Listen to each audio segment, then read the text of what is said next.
আমি আলোচনাটা জিয়া ভাই আপনাকে দিয়ে আমি শুরু করতে চাই।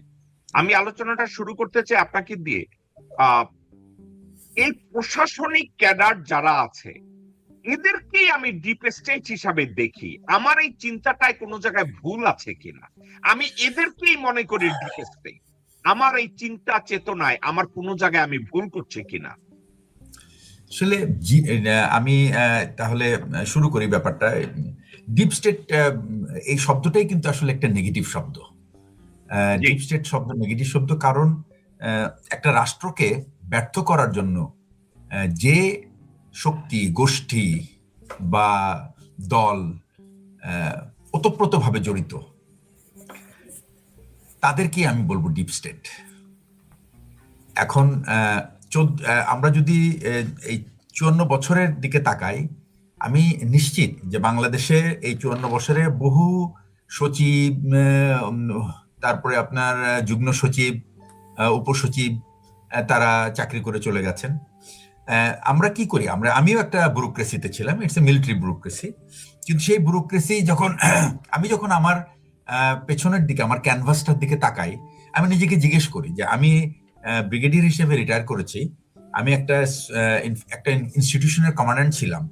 আমি আমার নিজেকে প্রশ্ন করব যে আমি আমার দায়িত্ব পালনে কতটুকু সফল হয়েছি, আমি জাতির জন্য কি কন্ট্রিবিউট করে পেরেছি।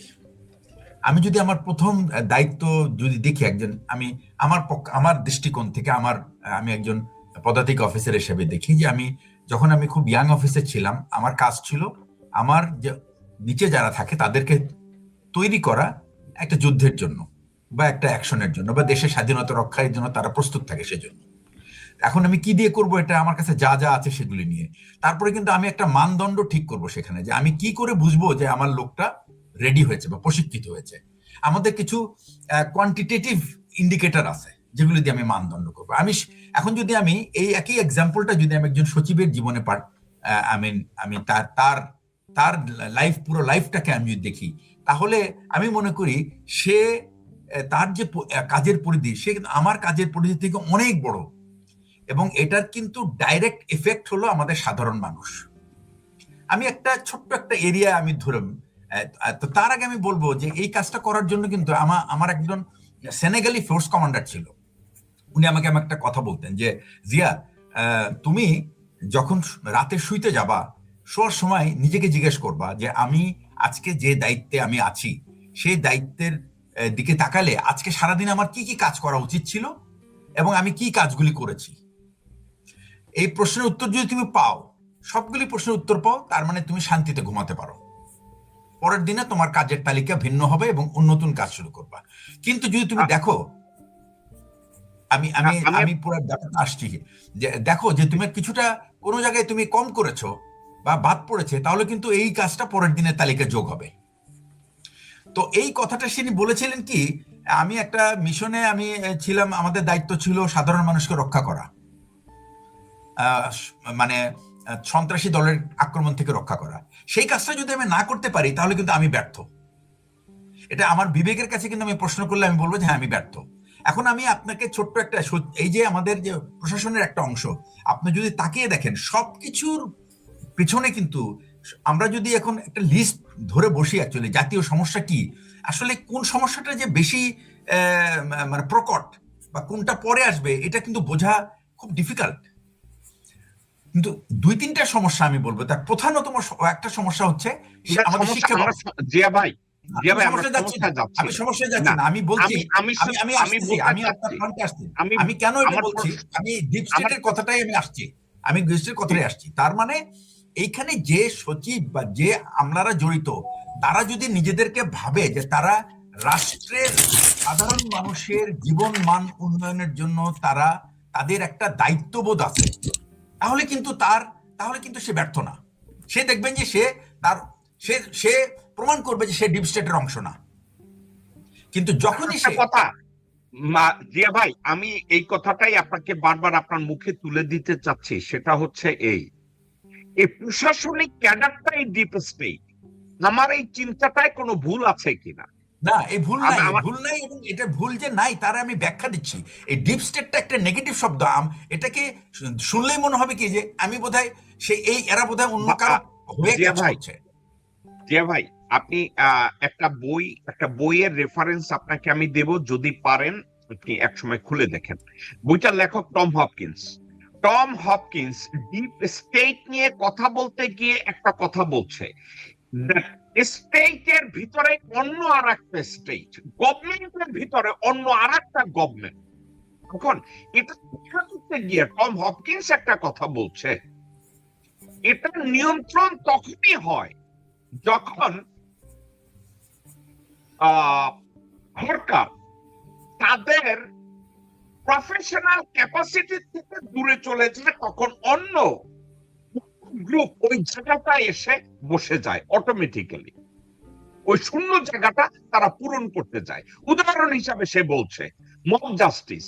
মব জাস্টিসের কথা বলছে, যখন পুলিশ ফেল করে, তদন্তকারীরা ফেল করে, উকিলরা ফেল করে, ফেল করে, তখন একটা গ্রুপ রেনেগেট হয়, বিদ্রোহ করে বসে যে দেশে বিচার নাই, তাহলে বিচার আমরা করব রাস্তাঘাটে। ওইটা হচ্ছে মব জাস্টিস। সরকারের যখন একটা ব্যবস্থা, সরকারি ব্যবস্থা যখন ফেল করতে থাকে, তখন একটা জায়গায় একটা গ্রুপ তৈরি হয়ে যায়। এখন ওই গ্রুপটা বাইরের থেকে যায় না, মব জাস্টিসের মাস্টাররা যোগ দিতে পারে, কিন্তু সরকার মাস্টার হলো প্রশাসনিক ক্যাডার। প্রশাসনিক ক্যাডার তারা বাজেট নিয়ন্ত্রণ করে, তারা পদ অধিকার করে, তারা বাজেট বিন্যাস করে, ওই বাজেটটাকে কিভাবে এক্সিকিউট করবে, খরচ করবে, এটা তারা দেখে। ওভারঅল এক্সপেন্সেস তারা বাড়াবে না কমাবে, এটাই তারা নিয়ন্ত্রণ করে। এখন এগুলো সবকিছু বিবেচনা করলে আমার দৃষ্টিকোণ থেকে আমি বলি, বিসিএস প্রশাসন যারা আছে তারাই ডিপ স্টেট। কারণ বাংলাদেশে এদেরকে নিয়ন্ত্রণ করার মতো আমি আর কোথাও কিছু দেখি না। ব্রিগেডিয়ার জিয়া, আপনি দেখেন কিনা? কথা তো ঠিক, কথা হচ্ছে যে এই ডিপ স্টেটটা আমি কেন নেগেটিভ বলছি, এই শব্দটা নেগেটিভ এই কারণে, এই ডিপ স্টেট বললেই মনে হয় এরা বোধহয় অন্য কারো পক্ষ হয়ে কাজ করছে। আসলে এরা এদের নিজের জন্যই কাজ করছে, নিজের দায়িত্বকে অবহেলা করার জন্য কাজ করছে। এইভাবেই তারা ডিপ স্টেট হয়ে গেছে তারা নিজেরা। ওকে, ওকে, আমি আপনার কাছে ব্যাক করছি। আমি মেজর আক্তার, আপনার কাছে আমি জিজ্ঞাসা করব, সেম জিনিসটা কি আমি টানবো। ডিপ স্টেট যাদেরকে আমি বলি, আজকের আমি তাদেরকে ক্যাটাগরাইজ করলাম বিসিএস প্রশাসন। ব্রিগেডিয়ার জি একটা কথা বলছে, তারা ব্যক্তি স্বার্থে কাজ করতে পারে, তারা ব্যক্তি স্বার্থকে পাকাপোক্ত করার জন্য বিদেশি শক্তির সাথেও কাজ করতে পারে। এখন আমি আপনার কাছ থেকে জানতে চাইবো, আমি যেভাবে ডিপ স্টেটকে, এই বিসিএস প্রশাসন ক্যাডারকে দেখি, আপনি ওইভাবে দেখেন কিনা? এবং তারা কি স্যার ব্যক্তি স্বার্থে কাজ করে, তাদের ব্যক্তি স্বার্থ, পারিবারিক স্বার্থটাই বেশি, নাকি তারা অন্য কোন দেশের স্বার্থ রক্ষা করে? মেজর আক্তার। ধন্যবাদ জ্যাকব। প্রথমে আমি ব্রিগেডিয়ার জিয়াকে একটা ধন্যবাদ দিতে চাই। উনি একটা সুন্দর স্পষ্ট কথা বলেছেন যে এই ডিপ স্টেট নেগেটিভ এবং এই প্রশাসনের লোকেরা নিজেদের স্বার্থে কাজ করে। আপনি এটা এলিভেট করার চেষ্টা করছেন, পরিবার, বিদেশি। আসলে তারা অন্য কারো স্বার্থে কাজ করে না, এমনকি তার ফ্যামিলির জন্য কাজ করে না, পরিবারের জন্য কাজ করে না। তারা বউ বদলাইতে কিছু সময় লাগে না, ছেলেদেরকে বিদেশে পাঠিয়ে দিতেও কোনো সময় লাগে না। তারা চাকরির জন্য, ঢাকায় থাকার জন্য, বড় পদ পাওয়ার জন্য স্ত্রীকেও অন্যের সঙ্গে শেয়ার করাইতে তারা প্রায় দেখা যায়, আমরা অতীতে অনেকে দেখেছি। কাজে এটা একটা প্রচন্ড স্বার্থপর গোষ্ঠী, যারা নিজেদের স্বার্থের জন্য দেশ, জাতি, পরিবার, বিবেক সবকিছু বিকায় দিতে পারে। এরাই হলো প্রশাসন। আপনি একটা আজকে কথাটা উঠাইছেন, একটা পুরোনো কথা বলছেন। আমার একটা ছোট্ট নোট আছে, আমাকে যদি অ্যালাউ করেন আমি নোটটা একটু পড়তে চাই। আমি কিন্তু আগে মাপ চেয়ে নিচ্ছি, কোন পাণ্ডিত্য দেখাচ্ছি না। আমি প্লিজ পড়েন। প্রাচীন সভ্যতার কথা বলছিলেন তো, তাই বলছি। আমরা যদি আমাদের ইসলামের যদি ইতিহাস দেখি, তাহলে মেসোপটেমিয়া থেকে তো আমাদের শুরু হয়েছে, উশের থেকে তো আমাদের সভ্যতা শুরু হয়েছে। আমি বেঙ্গল সিভিলাইজেশন বাদ দিলাম, আমি আমার ইসলামিক সিভিলাইজেশনের দিকে যদি আমি যাই, আমার ধর্মীয় রূপান্তরের দিকে যদি যাই, আমার রুট বাদ দিলাম, রুটটা তো পরিবর্তন হয়েছে। আজকে আমেরিকানদের রুট তো আর আমেরিকাতে নাই, তারা বিভিন্ন দেশ থেকে আসছে। এটা অন্যায় কিছু না, এটাই তো পরিবর্তন হয়ে যায়। দেখেন, তখনকার ছিল উর্সে বা উরুকে বা বেবিলনে ছিল নগর সভ্যতা, নগর রাষ্ট্র। সেই নগর রাষ্ট্রে প্রতিটি নগর রাষ্ট্রে ছিল এক নিজস্ব রাজা, তার ছিল একটা সেনাবাহিনী, এবং তার জন্য ছিল একটা নিজস্ব আইন। এই সবটির মালিক কিন্তু রাজা ছিল। রাজা নিজেকে রাজা ডিক্লেয়ার করতেন। তার রাজ্যকে সংহত করার জন্য, সংহৃত করার জন্য, সুসংগত করার জন্য উনি একটা সেনাবাহিনী তৈরি করতেন। তারপরে অন্যের উপরে তার আধিপত্য দেওয়ার জন্য আইন তৈরি করতেন। সেই ধর্মতান্ত্রিক রাজনীতিতে, ঈশ্বর কেন্দ্রিক শাসনে তখন রাজাদেরকে মনে করা হতো তারা দেবতাদের প্রতিনিধি। রাজা দেবতাদের প্রতিনিধি, দেবতাদের দ্বারা নির্বাচিত। তাই ধর্ম রাজনীতি ছিল ঘনিষ্ঠভাবে যুক্ত। তখন মানুষের বিশ্বাস ছিল, মানুষ মনে করতো রাজারা শাসন করে না, দেবতারা যা চায় রাজা তাই করে। আমি বেবিলন সভ্যতার সেই পটভূমিকার কথা বলছি। তখন রাজা হাতে ছিল সম্পূর্ণ ক্ষমতা, রাজাই একমাত্র ক্ষমতাশালী ব্যক্তি। সে ভূমি নিয়ন্ত্রণ করত, যতটুকু ভূমি সে নিয়ন্ত্রণ করত ততটুকুই তার রাজত্ব। তার ভূমি নিয়ন্ত্রণের বাইরে তার রাজত্বের গণ্ডি ছিল না। যতটুকু সে তার সেনাবাহিনী দিয়ে ভূমি তার দখলে আনতে পারছে ততটুকুই তার রাজ্য বিস্তৃত হয়েছে। সেটা বিস্তৃত হইতে হইতে এক সময় আমার কিশোরগঞ্জেও চলে আসছিল সেই বেবিলনদের রাজাদের ক্ষমতার জমি দখল করার সেই অবস্থা। তখন রাজার যেমন ভূমি দখল করত, সে ভূমিকে তার অধীনে রাখার জন্য তার সেনাবাহিনী ছিল। তখনও রাজা একটা বিচার ব্যবস্থা তৈরি করেছিল। রাজা ন্যায় বিচার, সুষ্ঠু বিচার, সৎ বিচার, এই ধরনের একটা একটা অবয়ব তৈরি করার চেষ্টা করছিল। কিন্তু সেখানে কোনো গণতন্ত্র ছিল না, নির্বাচন ছিল না। রাজা এটা নিয়ন্ত্রণ করত। তারপরেও কিন্তু রাজা তার নিয়ন্ত্রণটাকে একটা শাসন ভিত্তিক বা আইন ভিত্তিক শাসন ব্যবস্থা দিত। এটা শাসন ভিত্তিক আইন বলেন অথবা আইন ভিত্তিক শাসন বলেন।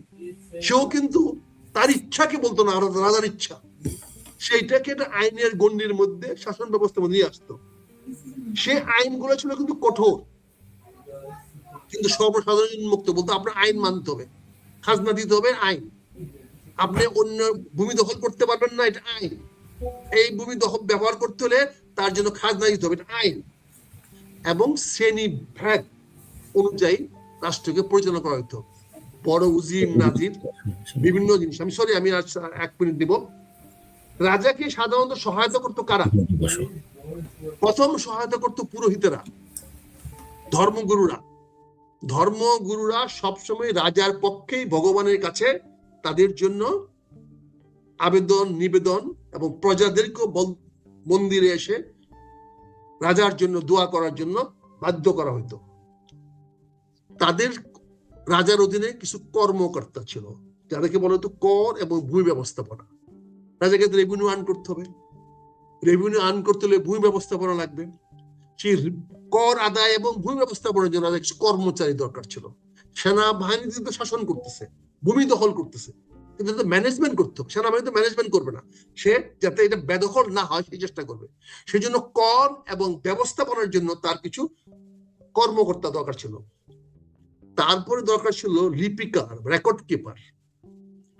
এই যে কাকে কি দিলাম, কে কত দিবে, কার কাছে কত পাওনা রয়েছে, খাজনা কত বাকি রয়েছে, কত দিতে হবে, তার হিসাবপত্র লাগবে তো। তার জন্য তারা চালিয়েছিল লিপিকার বা লেখা বা নথিপত্র সংরক্ষণ। আজকে আপনি যাদেরকে প্রশাসনের কথা বলছেন, যে প্রশাসন দিচ্ছেন, তারা কিন্তু সেই কর্মকর্তা নয়। কর এবং ভূমি ব্যবস্থাপনা কর না, সেটা কিন্তু সংসদ করে। কর কি হবে, কর ব্যবস্থাটা কি হবে, সংসদ করে। এই প্রশাসন কি করে? ওই যে লিপিকার ছিল, রেকর্ড কিপার, যাকে পরবর্তীতে শেষ ধাপে আমরা ইংরেজি থেকে দেখছি রাইটার্স বিল্ডিং বানাইতে, রাইটার্স বানাইতে, clerks. They are the clerk. এখনো ইংরেজদেরকে, ব্যুরোক্রেটদেরকে ক্লার্ক বলা হয়, আর ভারতীয় শাসনে বলা হয় রাইটার্স। এখনো ভারতের পশ্চিমবঙ্গের মূল সচিবালয়কে বলা হয় রাইটার্স বিল্ডিং, যেটাকে এখন তারা নাম দিছে অন্নপূর্ণা। অর্থাৎ তারা বলতে চাচ্ছে ওখান থেকে আমাদের অন্ন আসে। এই যে ধারাবাহিকতা চলে আসছে, আপনি তো পৃথিবীর কোনো কালেই এই চারটার বাইরে যেতে পারবেন না। নগর রাষ্ট্র, দেবতা নির্ভর রাজা, একচ্ছত্র শাসন, লিখিত আইন, এইগুলার জন্য যেটা কাঠামো তৈরি করবে, যারা রেকর্ড তৈরি করবে, তাদের জন্য আমাকে প্রথম লাগবে, আমাকে একটা রাজা লাগবে। এখন সে রাজা ঈশ্বর বানিয়ে দেখ আর জনগণ ভোটের মধ্যে বানিয়ে দেখ।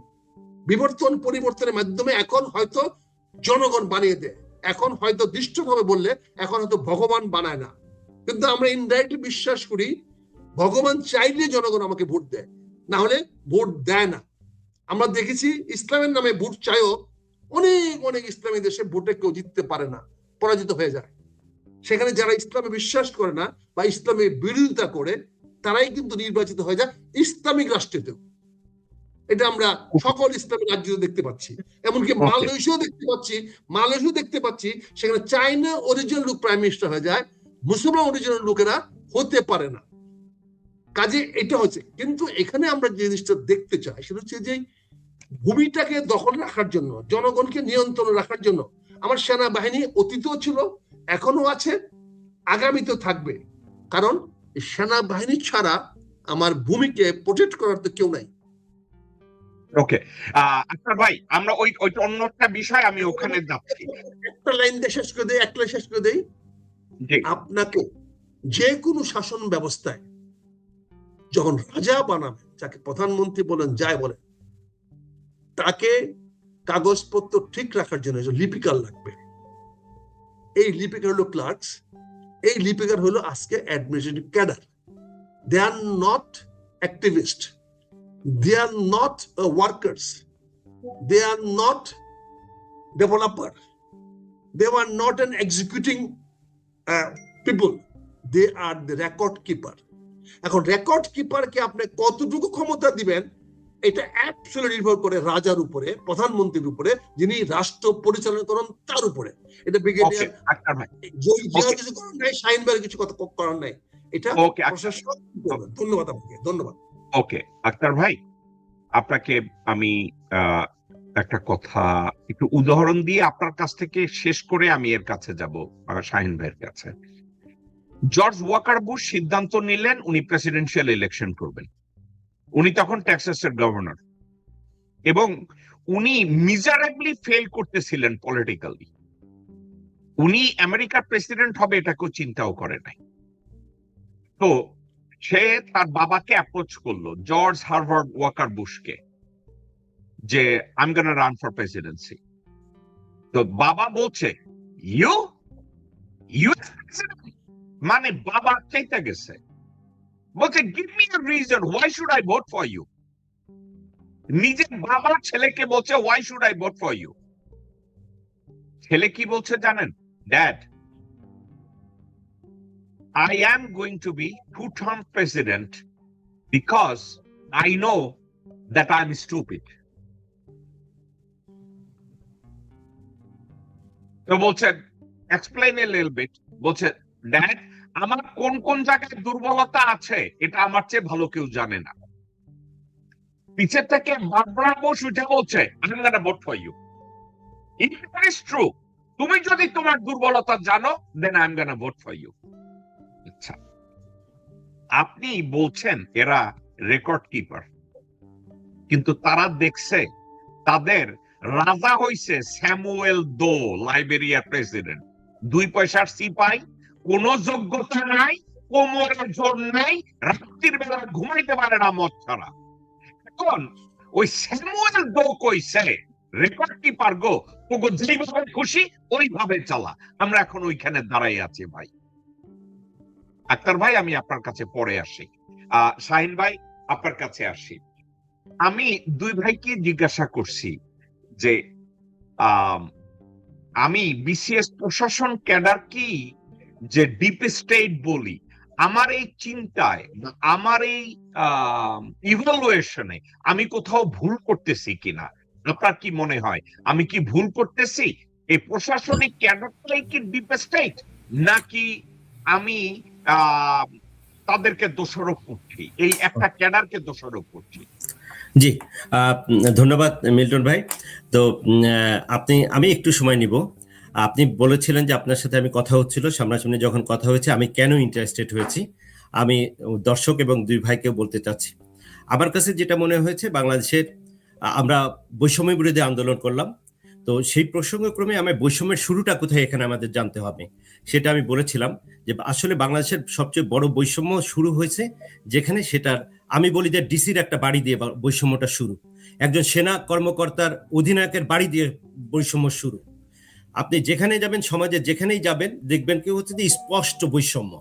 তো আপনি যদি একটা টোটাল দেশের লোককে কাজে লাগাইতে চান, আপনি আমাদের মতো দেশের একমাত্র সম্পদই হচ্ছে জনগণ। জনগণের সাইকোলজিক্যাল, জনগণ কখন তার কোনো লোক তার জবকে যতক্ষণ না সে রেসপেক্ট করতে পারতেছে ততক্ষণ পর্যন্ত কিন্তু সে তার জবের জন্য সে ফুল ডেডিকেশন দিতে পারে না।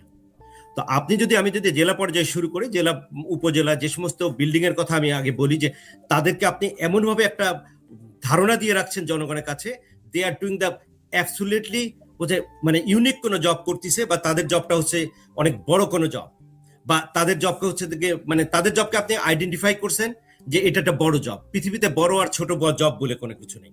আপনি তার জবটাকে এত উপরে উঠাইছেন যে কারণে আরেকজন যে জবটা করছে সেই জবটা তখন সে ইনফিরিটি কমপ্লেক্স বলে, ভুগে ইনফিরিটি কমপ্লেক্সে ভুগছে যে না, আমার জবটাতে রাষ্ট্র এইভাবে মূল্যায়ন করছে না। পৃথিবীতে এই ব্যবস্থাটা কোথাও নেই, যে জিনিসটা হচ্ছে যে মানুষকে, একটা নাগরিককে এত কষ্ট দেওয়া হয় রাষ্ট্রের তরফ থেকে, সাইকোলজিক্যালি একটা নাগরিককে এইভাবে ডিভ্যালুয়েট করা হয়। আমি শেষ করি। না শাহিন ভাই, আমি আপনার কথাটারই একটু আমি আপনাকে অ্যাড্রেস করি। শুধু ডিসি কে বিশাল একটা বাংলো দেয় নাই, ওই ডিসির বাংলোটার খেদমত করার জন্য অফিসের কেরানিকে ঘরে নিয়ে আসে ফ্লোর মোছানোর জন্য, অফিসের একটা পিয়নকে নিয়ে আসে ডিসি সাহেবের বউয়ের কাপড় কাচার জন্য, যেমনি আর্মির একটা ইউনিটের সিও তার সিপাহীদের নিয়ে আসে লন পরিষ্কার করার জন্য। এবং পাকিস্তান আর্মিতে তাদের একটা কালচার ছিল যে সুবেদার মেজর সিপাহী আনে শরীর টিপানোর জন্য। না, এই ব্যবস্থাটা আর্মিতে আছে। আর্মি একজন, সরি এলিনা, এটা কোথায় গেল দেখো তো, এটা হ্যাঁ হ্যাঁ, আর্মিতে এই ব্যবস্থাটা আছে, এটা খুব অহরহ আছে। আপনি দেখবেন যে হচ্ছে যে আর্মিতে আছে, অনেক বেশি আছে। আর্মির সিপাইকে দিয়ে সে তার মানে মোজা পরাই দেয়, আমি এটা দেখেছি। পুলিশে আছে, পুলিশে দেখবেন যে হচ্ছে যে একজন পুলিশে, আমি নিজেও অবাক হয়েছে, আমার বন্ধু বান্ধব যারা পুলিশে আছে, আমি দেখি যে হচ্ছে যে সে গেছে assistant commissioner, even assistant commissioner নামাজ পড়তে গিয়েছে, জুমার নামাজ, তার জুতাটা দেখি সিপাই ধরে রাখছে। সো আপনি দেখেন যে কালচারটা দেখেন যে কি পরিমাণ একটা পৃথিবীতে এরকমের, মানে একটা জনগণকে এভাবে অবমূল্যায়ন করা, জনগণকে এত ডিভ্যালুয়েট করা রাষ্ট্রীয় তরফ থেকে, এটা কোথায় পাবেন না। তো যে কারণে আমি বলি কি বৈষম্যের শুরুটা কোথায় সেটা আপনাদেরকে আসলে আইডেন্টিফাই করতে হবে। একটা বাড়ির সাথে, একটা বড় বাড়ির সাথে একজনের কর্মদক্ষতার মিনিমাম লেভেলে কোনো সম্পর্ক নেই, এটা হচ্ছে বড় কথা। আর এইটা করার কারণেই হচ্ছে কি যে প্রত্যেকটা মানুষ দেখেন যে একজন মানে ব্যবসায়ী, সে তার জবকে রেসপেক্ট করতে পারতেছে না, একজন অন্য ক্যাডারের লোক রেসপেক্ট করতে না, একজন রিক্সাওয়ালা তার জবকে রেসপেক্ট করছে না, তার কারণ সবার ভিতরেই হয়েছে কি তার জীবনটাই হতাশাগ্রস্ত। এটা একটা প্রসঙ্গক্রমেই আমি এটা আপনাদের সাথে শেয়ার করেছিলাম।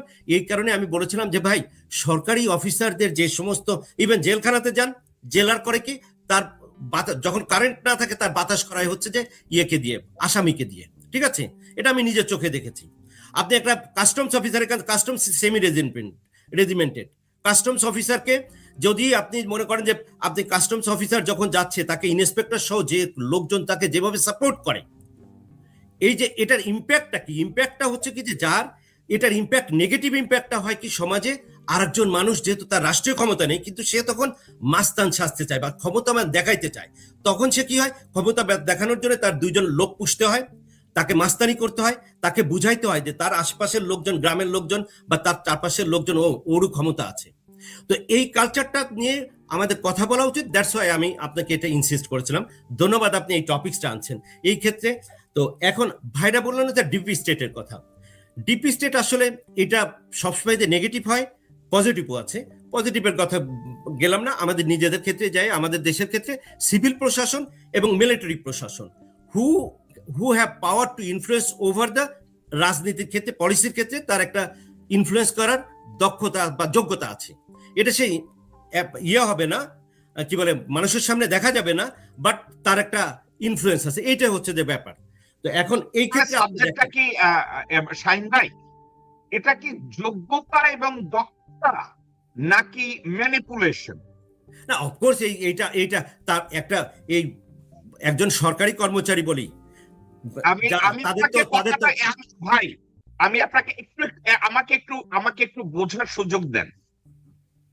General Wakeruzzaman medically and physically unfit একটা মানুষ, ওপেন হার্ট সার্জারি হয়েছে, ফিজিক্যাল টেস্টে ফেল করছে, কথাবার্তা ঠিক মতো বলতে পারে না, এমন একটা লোক মেডিকেল লেফটেন্যান্ট কর্নেল হওয়ার কথা না। তাকে 2 দিনের মেজর থেকে কর্নেল বানায় 46 এর দায়িত্ব দিয়ে তাকে ব্রিগেড কমান্ডার করছে। Strongest independent brigade, infantry brigade, সেটার দায়িত্ব দেওয়া হয়েছে। এই লোক কিংস কলেজে ভর্তি হইতে গেছে, অ্যাডমিশন টেস্ট ফেল করছে। এখন ওয়াকারুজ্জামান পজিশন হওয়া উচিত নিচে, কিন্তু তাকে এখন বোধহয় এডিশনাল সেক্রেটারি পর্যন্ত নিচ্ছে। এখন একটা কথা আপনারে বলি, যেই লোক 5ই আগস্ট আমার পদ্ধতিদের সামনে দাঁড়িয়ে বলছে আমাকে বিশ্বাস করুন আমি এইটা করব, আমাকে বিশ্বাস করুন আমি প্রতিটা খুনের বিচার করব, আর তাকে হুজুর সে তো বিসিএস প্রশাসন ক্যাডার না, সে তো কেউ না, কিন্তু বিসিএস লোকজনদেরকে সে ফোন করে কইছে আমি চুপ করে আমি আব্দুল আউয়াল মিন্টু নমিনেশন কনফার্ম করে দিছে। তাইলে দক্ষতার যোগ্যতা না, ম্যানিপুলেশন, বন্দুকের জোর, গলার জোর, ইউনিফর্মের জোর, পজিশনের জোর, এটা দিয়ে ম্যানিপুলেট করছে। আমি ঠিক এই কথাটা আপনার নজরে আনতে চাইছি। ঠিক আছে, প্লিজ গো অ্যাহেড। আমি ইন জেনারেল ব্যক্তি ওয়াকারুজ্জামান নিয়ে কথা বলবো না, পজিশনটার কথা, মানে পুরো সিস্টেমের, মানে ওখানে যেই বসতো কেউ একজন ভালো বসবে, একজন ব্যক্তিগত ক্যারেক্টার নিয়ে আমি কথা বলতে চাচ্ছি না, তার নিয়োগ নিয়েও কথা বলছি না। কিন্তু এখন আপনি যদি ডিপি স্টেট বলেন, ডিপিতে ইনফ্লুয়েন্সিয়াল, আপনি বলেন যে যেমন সামরিক বেসামরিক আমলারা তারা যেমন নির্বাচনের ক্ষেত্রে একটা প্রভাব বিস্তার করে, ঠিক সেম ভাবে কিন্তু সামরিক আমলারাও করে। 2018 সালে সবাই মিলেই করছে, পুলিশ মিলিয়ে তারা ইলেকশন করছে। তারা কেন করছে? তারা করছে রাষ্ট্রের স্বার্থে করছে, তারা প্রত্যেকে একটা গাড়ি পাওয়ার জন্য করেছে। এই ইলেকশন ভাই সাইন ভাই, আপনি কি আসলে মনে করেন তারা স্রেফ একটা গাড়ি পাওয়ার জন্য করছে? ব্যক্তিগত স্বার্থের জন্য করছে, তাতে রাষ্ট্রীয় স্বার্থ। একটা রাতের বেলায় বসে সবাই প্ল্যান করে একটা চুরি করেছে, যে আমরা এই ইলেকশনটাতে চুরি করব, চুরি করে একটা পার্টিকে নিব, ক্ষমতায় নিব। এবং সেই ক্ষেত্রে এই যে অ্যারেঞ্জমেন্ট, টোটাল অ্যারেঞ্জমেন্টে আপনি কি মনে করেন যে সেনাপ্রধান আজিজ সাহেব জানতো না? আপনি কি মনে করেন যে সচিবরা জানতো না? প্রত্যেকটা সচিব জানতো না? অর্থাৎ শেখ হাসিনা চাইছে, ডিজায়ার করেছে, সেটা এরা কি করছে, শেখ হাসিনার হয়ে কাজ করে তারা তাকে, মানে এই কাজগুলো তারা করেছে। তো সুতরাং এর বাইরে তো আর কেউ নেই যে শক্তি এটাকে প্রতিরোধ করতে পারে। আচ্ছা, আমাকে একটা কথা বলেন, শেখ হাসিনা ডিজায়ার করেছে, সেক্ষেত্রে কি আপনার মনে হয় প্রশাসনিক ক্যাডার থেকে যারা ডিপ স্টেট, আমি যাদের কাছে নেগেটিভ পজিটিভ অর্থে বলি, তাদের কি কোনো অপশন ছিল হাসিনার এই ডিজায়ারটাকে অচল করে দেওয়া বা কোনোভাবে ডিসকোঅপারেট করা, কোঅপারেশনের বদলে কোঅপারেট, এটা করার কি কোনো অপশন ছিল? আমি ব্যক্তিগতভাবে মনে করি অফকোর্স ছিল।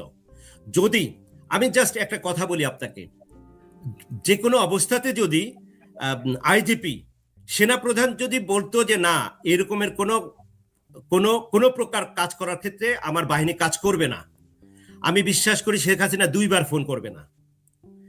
আমি বিশ্বাস করি সচিবরা যদি বলতো যে তাদের যে সংগঠন আছে, যে না আমরা এরকমের অন্যায় কাজটা করব না, দেশের এত বড় ক্ষতি করব না, ইম্পসিবল। ইম্পসিবল। প্রত্যেকটা জনগণ সে তো ডিসক্লোজ তো করেনি, তারা তো রাতের বেলা একটা মানে দীর্ঘদিন প্ল্যান করে, অন্তত 2 মাস ধরে প্ল্যান করছে যে তারা কিভাবে করবে এটা। তারা মানে বরং রাজনীতি নেতাদের শেখ হাসিনার কনসেন্টটা তারা চাচ্ছিল, তারা চাচ্ছিল যে তাদেরকে গুরুত্বপূর্ণ তৈরি করা, শেখ হাসিনার কাছে বা আওয়ামী লীগের কাছে, সরকারের কাছে তাদেরকে গুরুত্বপূর্ণ করা এবং বুঝানো যে আমি তোমাকে ক্ষমতায় রাখতে পারবো। জনগণ এখানে কিছু না, জনগণের চেয়ে আমরা অনেক বেশি ইম্পর্টেন্ট। Okay. এবং এই জিনিসটা সামরিক এবং বেসামরিক আমলাদের ভিতরে এটা একেবারে খুবই মানে কি বলবো, যে তারা অলওয়েজ যদি মানে দেখবেন যে তারা এইভাবেই প্রেজেন্ট করে রাজনীতিবিদদের কাছে, সাধারণ জনগণের কাছে। ওকে এটা ওকে ওকে শাহিন ভাই, আমি আপনার কাছে ব্যাক করব। ব্রিগেডিয়ার জিয়া, আমি আপনার কাছে আসছি। প্রথম কথা, আমি আর শাহিন ভাই যখন বলছিলাম যে সুবেদার মেজর সিপাহীর এটাকে শরীর টিপানোর জন্য, আর জেনারেল সাহেব সিপাহী এবং নায়ক হাওলদারের লন পরিষ্কারের জন্য, আপনি মাথাটা দুলাচ্ছিলেন। আপনি বোধহয় ওখানে আপনি একটা মন্তব্য করতে চাচ্ছিলেন, যদি আপনি একটু মন্তব্যটা করেন এবং তারপরে আমি প্রশ্নটা করব আপনাকে। আপনার মাইক্রোফোনটা অফ জিয়া ভাই, আপনার মাইক্রোফোনটা অফ। আচ্ছা, first of all military profession is totally different from, এটা একটা বেসামরিক চাকরি থেকে ডিফারেন্ট। এখানে সোলজার, আমি আপনাকে আমার পার্সোনাল এক্সাম্পল দিয়ে বলি, আমি শুধু আমার জিয়া ভাই, আমরা আজকে বেশি এক্সাম্পলে এই জন্য যাব না, কারণ আমাদের 1.5 ঘন্টার ভিতরে শোটা আমি শেষ করব। আপনি কি মাথাটা দুলাচ্ছিলেন যে আমি আর শাহিন হক যেটা আর্মিদের নিয়ে বলছে এটা সত্যি না? আপনি কি এইটা বুঝতে চাচ্ছিলেন? আমি তার সাথে রেসপেক্টফুলি ডিসএগ্রি করি। I have witnessed myself যে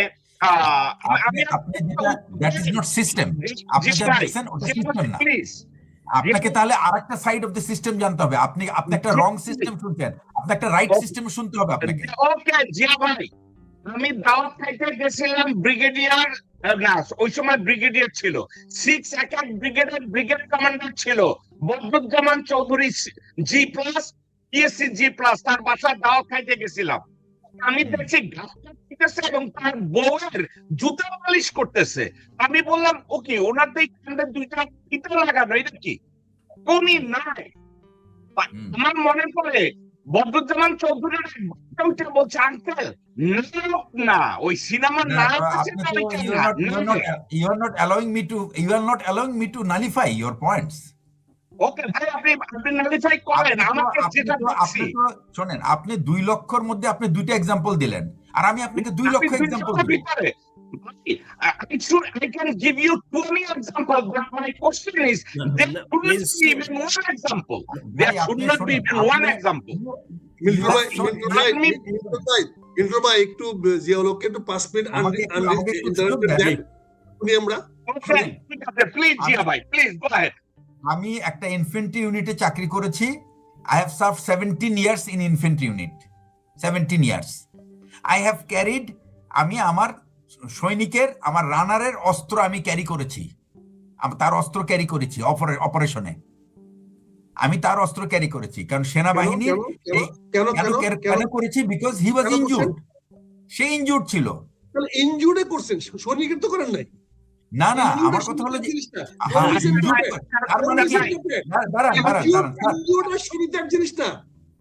না 1 মিনিট স্যার, 1 মিনিট। আমার পয়েন্টটা হচ্ছে আপনার এখানে ইনজুর, আমরা কেন এই প্রশ্নগুলো কেন ইলেকট্রন ম্যাচে প্রশ্ন করে কেন বলে, ওই প্রেক্ষাপটটা বুঝতে হবে। না আমি দেখেছি প্রেক্ষাপটটাই স্যার ব্যাখ্যা করছি। আমি আপনাকে আপনার অফিসার, আমি মেজর শাহিন ভাই, মেজর সিপাহীকে তো ইনপুট করে নেবেন। ওকে, মেজর আক্তার এবং শাহিন ভাই, আপনাকে শ্রদ্ধার সাথে দুইজনকে বলবো, আমরা জিয়া ভাইকে, আমি উনি যে কথাটা বলতে চাচ্ছে ওনাকে একটু শেষ করতে দেই প্লিজ, এরপরে আপনারা বলবেন। ওকে, মিলিটারি প্রফেশনে leaders and led, they are in one unit. তারা একটা ইউনিট, তারা একত্রে কাজ করে, বাডি সিস্টেমে কাজ করে। সুতরাং কে কাকে কখন বহন করবে সেটা নির্ভর করবে পরিস্থিতির উপরে। সুতরাং এটা কেউ কারো পা মোজা খুলে দেয় না, ওই কেউ কাউকে ওই আপনার জুতোও পালিশ করে দেয় না। আমি যখন ইউনিটের সেকেন্ড লেফটেন্যান্ট হিসেবে গেছি, স্যারের মতো এরকম সিনিয়র আমাকে শিখিয়েছে, never ever allow your soldiers to touch your shoe. Okay, ভুল শিখিয়েছে আমাকে। and I followed it. আমার Wait a বোধহয় minute, এখানে wait একটু a minute, আমার একটু wait a correction minute, করা দরকার। wait a minute, Shahin wait a ভাই, minute. শাহিন ভাই, আমি আপনার কাছে আসবো, শাহিন ভাই আপনি প্লিজ। শেষ করতে দেন আমাকে।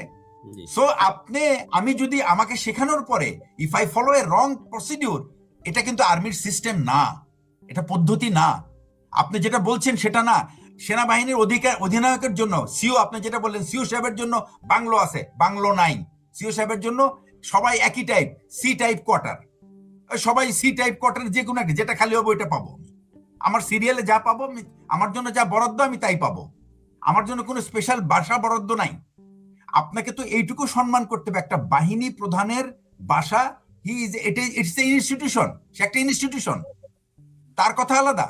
আপনি একটা স্টেশনে জেনারেল অফিসার কমান্ডিং, সে তো ভাই জিয়া ভাই, আমরা শেষ করতে দিই। আপনারা একটা ভুল এক্সাম্পল, সারা বিশ্বে আছে এই সিস্টেম, সারা বিশ্বে জিওসিদের জন্য জেনারেল অফিসার কমান্ড। আমি ইনফ্যান্ট্রি স্কুলে ইউএসএ তে গেছি, আই হ্যাভ সিন আপনার ফোর্ট বেনিং যে বেস কমান্ডার, তার বাড়ি আছে, এটা একটা হিস্টোরিক্যাল প্লেস, উনি ওই বাড়িতে থাকে, আমরা ওখানে ঘুরতে যাই, আমরা দেখতে যাই। তো এই যে সেনাবাহিনীর এই ঐতিহ্যগত ব্যাপারটা, ইটস টোটালি ডিফারেন্ট। হ্যাঁ, এখন ভাই, আপনি দাঁড়ান, জিয়া ভাই, আপনি ফোর্ট বেনিং এর কথা বলছেন, আমেরিকার প্রতিরক্ষা বাজেটের সাথে আপনি বাংলাদেশের প্রতিরক্ষা বাজেটকে চালাইয়া আপনি তুলনা আমি করলেন। এখানে বাজেটের কথা বলছি না, আপনি বাজেটের সাথে তুলনা করেন না, এটা একটা ট্র্যাডিশন।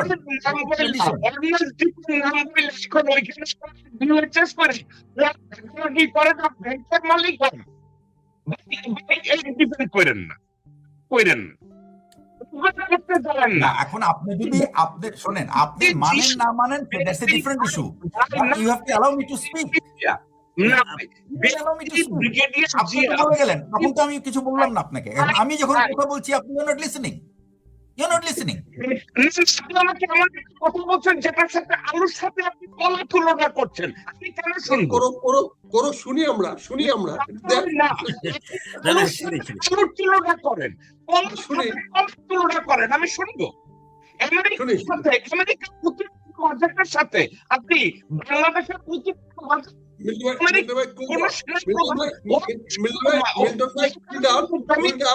হয় না, জমিদার দফাদার হয় না, সেনাপ্রধান কখনো ভাইদের জন্য, সেনাপ্রধান শফিক কখনো কয় না যে আমার প্রধানমন্ত্রী 3 জন অনুমতি দিচ্ছে, সাথে কেন তুলনা করবো ফোর্ট বেনিং? আমরা কিন্তু কথা বলছি সিস্টেম নিয়ে, we are not talking about individual. বাংলাদেশের সেনাবাহিনী কইতেছে তুমি অমুক জায়গায় খাল কেটে দেবো, আমরা পয়সা নিবো, পোশাকারে জমা হয় না। দেখেন, আপনি যদি আমাকে কথা না বলতে দেন তাহলে there is no point, it is not a talk show. ওকে, না ভাই, আমি একটা কথা বলি, এটা টক শো হবে না যদি আমরা কলার মধ্যে আঙ্গুরের তুলনা করি। আমরা জিয়া ভাইয়ের কথা শুনি, জিয়া ভাই বলেন। শোনেন, আপনি ইন্ডিয়ান আর্মিতে এখনো ব্যাটম্যান সিস্টেম চালু আছে।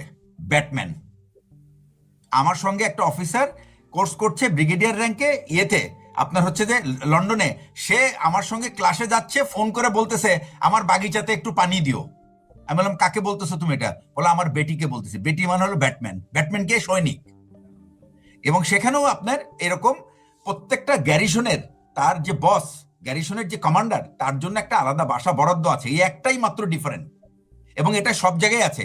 ওই আপনার বাংলাদেশের কোনো গ্যারিসনে জিওসির জন্যই বাসাটা বরাদ্দ, তার জন্য একটা স্পেসিফিক বাসা, অন্য কারোর জন্য কোনো স্পেসিফিক বাসা নাই। এখন সবাই ফ্ল্যাটে চলে গেছে, বিকজ বাংলাদেশের প্র্যাকটিক্যালিটিটা এটা। ভাই, আমাদের আলোচনাটা ছিল বিসিএস প্রশাসন। না না, আমার ব্যাপারটা হলো উনি আসছে বৈষম্য নিয়ে, উনি আসছে বৈষম্য নিয়ে। আমি আপনাকে বলি, আর্মিতে আছে, বৈষম্য আর্মিতে আছে, আছে ভাবে আছে, আপনারা রিডিউস করেন অ্যাকনলেজ করতে। এটা আর্মির ওই যে একটা কথা আছে না, হোয়াইট সুপারমেসিস্ট, বাংলাদেশের অফিসার সুপারমেসিস্ট বলতে একটা শব্দ আছে, এই জিনিসটাকে তারা অ্যাকনলেজ করে না। এখন এটা নিয়ে আমরা আজকের কথা বলবো না, আমাদের কথা হইতেছে প্রশাসনিক ক্যাডার ডিপ স্টেট হয়ে বাংলাদেশকে নিয়ন্ত্রণ করছে। এখন আমরা এটা নিয়ে কথা বলি না, আমার আর কিছু বলার নাই। ওকে, বলার না, আমরা তো এই সাবজেক্টটা নিয়ে আজকের আর কথা বলছি না। আমরা এখন অ্যাডমিন ক্যাডারের আমরা যে সাবজেক্টটা নিয়ে কথা বলছি জিয়া ভাই, আমরা ওইটা নিয়েই কথা বলি। It is not right two এটা ঠিক না যে আপনি একতরফা ভাবে বলে যাবেন এবং আপনি আরেকজন আপনার প্রতিপক্ষকে সেটা খণ্ডন করার সুযোগ দিবেন না, এটা ঠিক না। আপনি আমার জিয়া ভাই, ফার্স্ট অফ অল আপনি আমার প্রতিপক্ষ না, নাম্বার ওয়ান। না, আমি প্রতিপক্ষ না, বাট এই ক্ষেত্রে এই স্টেটমেন্টটা আমি এটাকে ভাই একটু ওনাকে আরো 5 মিনিট দেন। ওই যে মানে ভাই বলুন। আমি জিয়া ভাইকে 5 মিনিট না, আমি জিয়া ভাইকে পুরো ফ্লোর দিয়ে কথা বলতে দেই। কিন্তু একটা কথা, আমরা অঙ্ক নিয়ে কথা বলছি।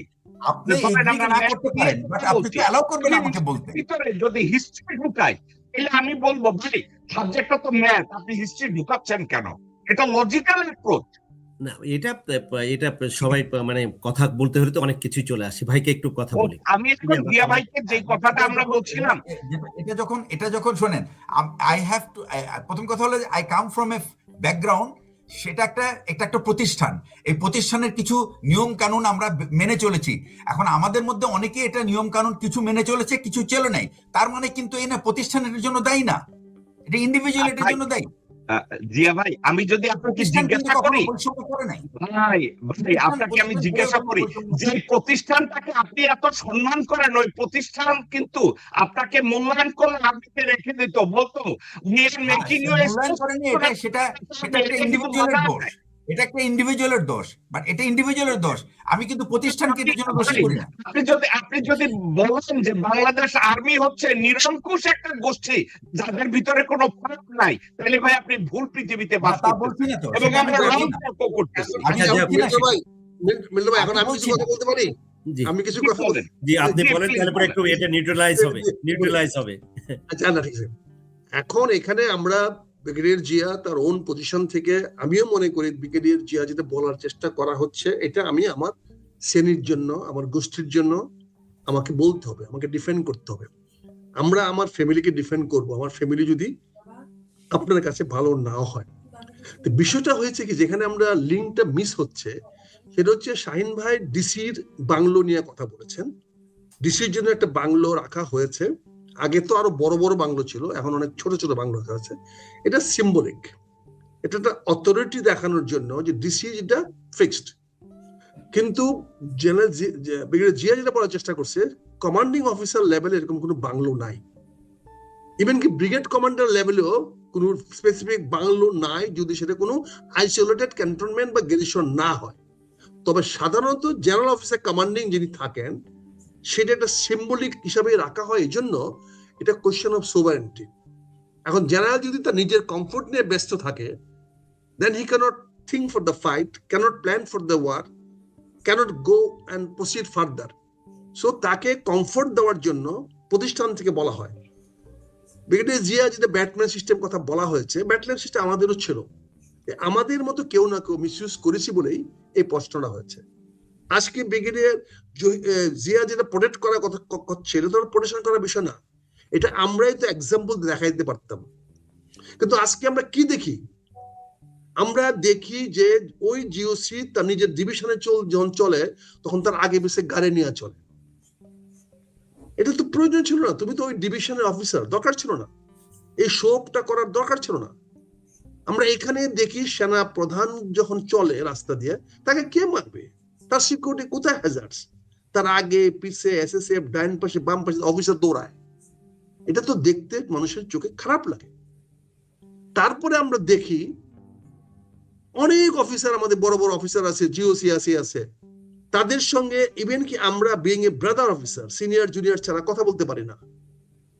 কিন্তু তাদেরকে আমরা দেখি, এই যে ডিজিএম অফিসের পিছনে ক্যান্টিন আছে, রেস্টুরেন্ট আছে, সেখান থেকে দেখি কন্ট্রাক্টর ওই ফোন করে বিভিন্ন সিনিয়র অফিসার দেখে দিয়ে আবার রাখে, বলে স্যার ওই অমুক স্যার আমি একটা বিল্ডিং পাইতে দিচ্ছি, উনি স্যার আমাকে বিল্ডিংটা দিবে।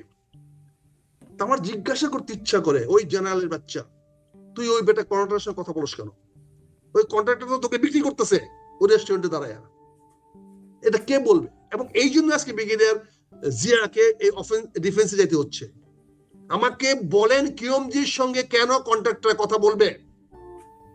ওটা কি জেনারেল না কি বলেন? এখন জেলে গালি দিলে আপনি বলবেন আমি আর্মি অফিসে গালি দিচ্ছি। I'm asking this question to you, to everybody.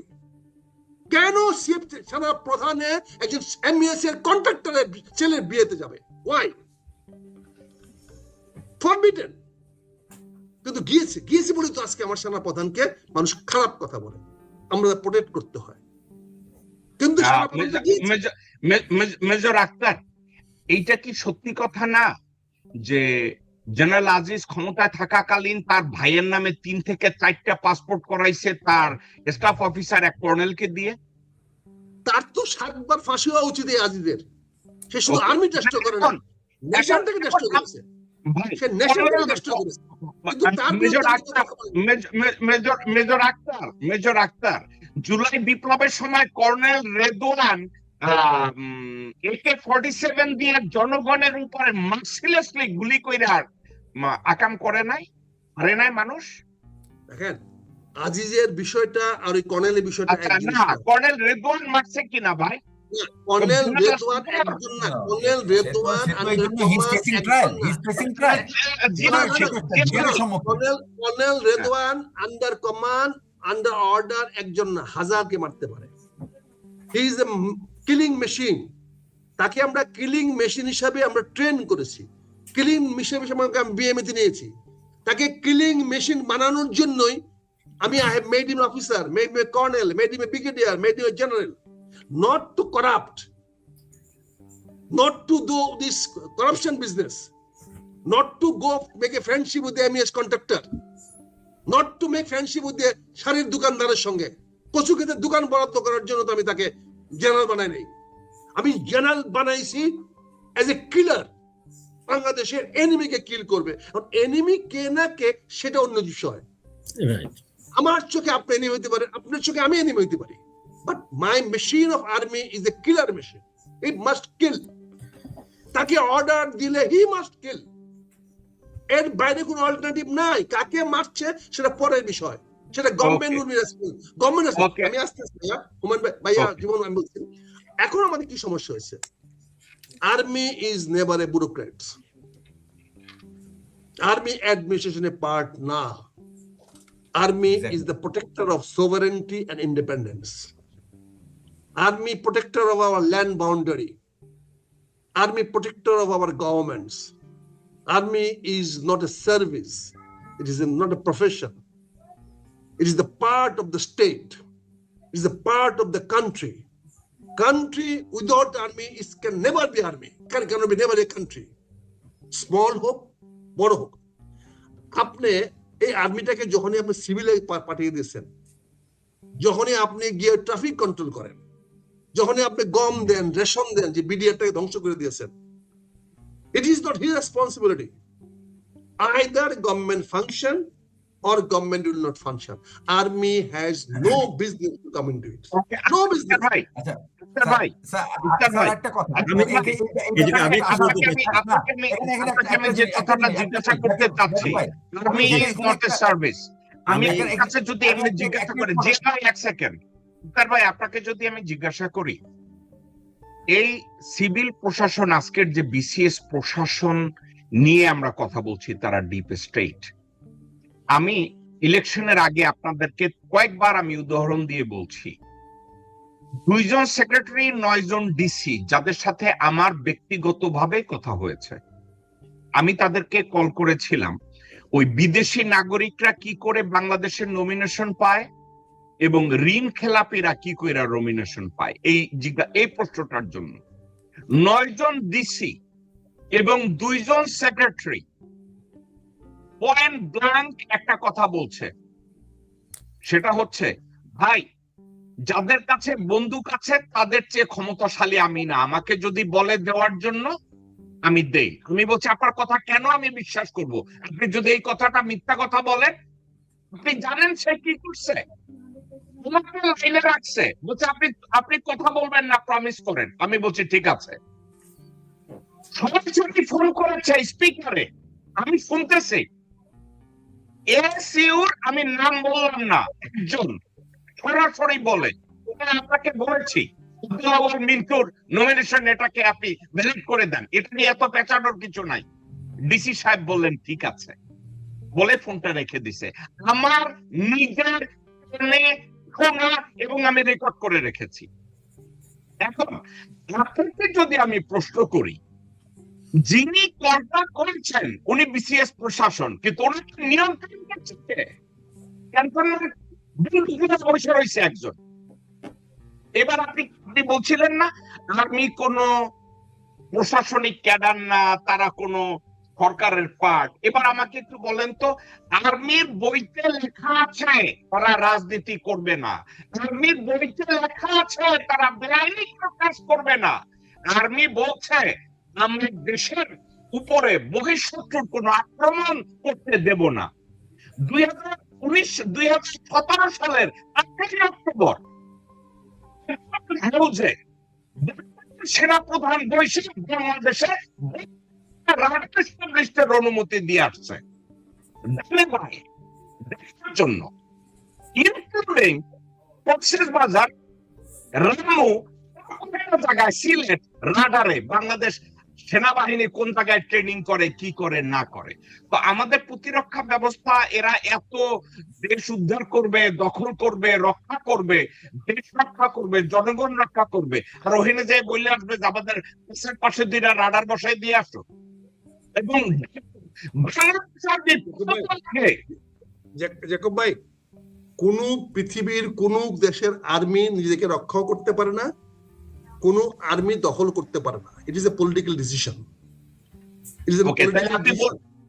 রাষ্ট্র দখল হবে কিনা এটা পলিটিক্যাল। ইরানিরা এত বড় আর্মি বানিয়েছিল, কি হয়েছে?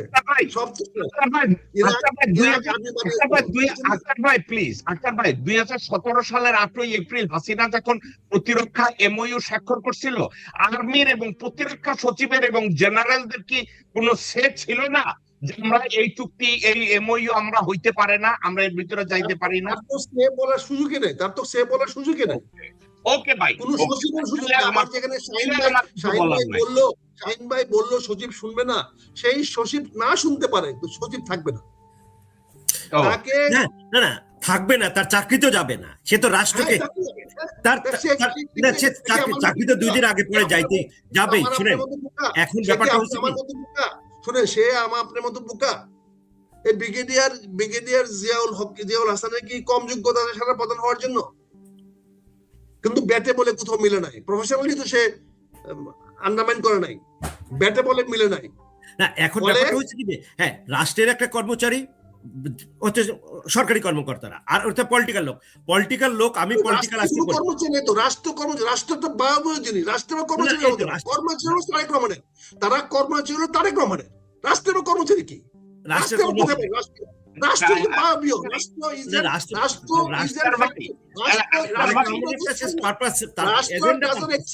রাষ্ট্র ইজ ইন ফিলিংস, রাষ্ট্র টু ফিলিংস, রাষ্ট্র ডাজন্ট এক্সিস্ট। রাষ্ট্র কবে চাকরি দেবে? সরকারি চাকরি বলে কোনো চাকরি নাই। চাকরি হলো তারেক রহমানের। তারেক রহমান চাকরি করলে থাকতে পারবেন চাকরিতে, তাহলে পারবেন না। সিম্পল। এটা যারা বুঝতে চান না সরকারি চাকরি চকিদারও তো সরকারি চাকরি, চকিদার তো সরকারি বেতন পায়, প্রাইমারি স্কুলের মাস্টার সরকারি চাকরি। সরকারি চাকরি কি বলেন? আমি কথা হচ্ছে যে এখন সেটা প্রথম শর্ট করতে দেয়। সরকারি এজেন্ডা বাস্তবায়নের ক্ষেত্রে, রাজনৈতিক এজেন্ডা বাস্তবায়নের ক্ষেত্রে কোনো বাস্তবায়ন সরকারি কর্মচারীদের লাগবে।